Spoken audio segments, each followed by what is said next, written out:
Okay, so we are back with our reading of Separate is Never Equal. In our last reading, we saw how Mr. Mendez and Mr. Marcus were traveling around getting stories of segregation to build up their lawsuit. And Mrs. Mendez was having to pick up a lot of work around the farm and taking care of the children while he was fighting for the greater good. With the help of Mr. Marcus, Mr. Mendez found and talked with other families that were dealing with segregation. One of them was the Estrada family. Mr. Estrada had fought in World War II. He had risked his life next to Americans of all races and backgrounds. But when he returned to America from the war, he found out that his children were not allowed to attend school with white children. Es una injustica, said Mr. Mendez. It's an injustice. The Estrada family joined the Mendez case, and so did 3 more families. The families were from different school districts in Orange County: Westminster, which was where Sylvia lived, Garden Grove, El Modena, and Santa Ana. Mr. Marcus wanted to show that the segregation of students affected not only Sylvia and her brothers, but more than 5,000 children in the public school system all over Orange County. On March 2nd, 1945, Mr. Marcus went to the courthouse and filed the lawsuit.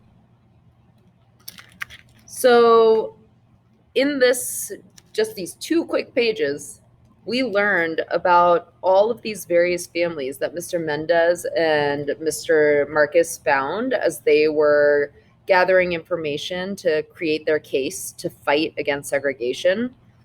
And I want you to think about how powerful that number is. It says Sylvia and her brothers were some of 5,000 children in the Orange County public school system that were dealing with the oppression of segregation.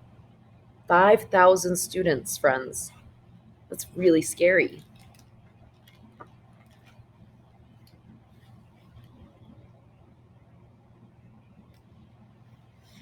The trial was held at a courthouse in Los Angeles.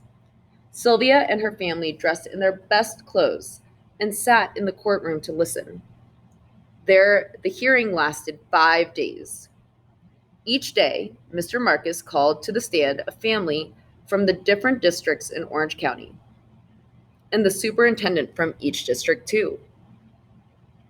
On the first day, Mr. Kent, the superintendent of the Garden Grove district, was questioned. He said that he sent children to the Mexican school to help them improve their English.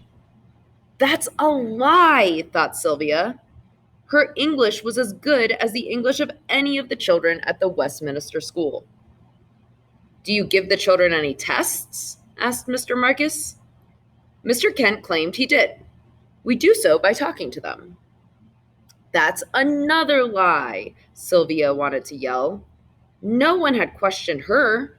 They rejected her from the Westminster school without asking her a thing. So what's happening here is Mr. Kent, the head of one of the school districts in Orange County, was saying that he justified his school district being segregated by saying that Mexican students needed to work on their English, so they needed to go to a school that could better do that. However, the reality of the matter is that learning does not have to happen in separate buildings. First and foremost, I want that to be clear. And secondly, that they're not actually in practice doing what they're saying they're doing. There's nothing being done to allow students to prove that they're fluent in English and have an opportunity to go to a different school. I want you to really think about that, and I want you to think about what might be happening next in the book now that we've heard from Mr. Kent from Garden Grove.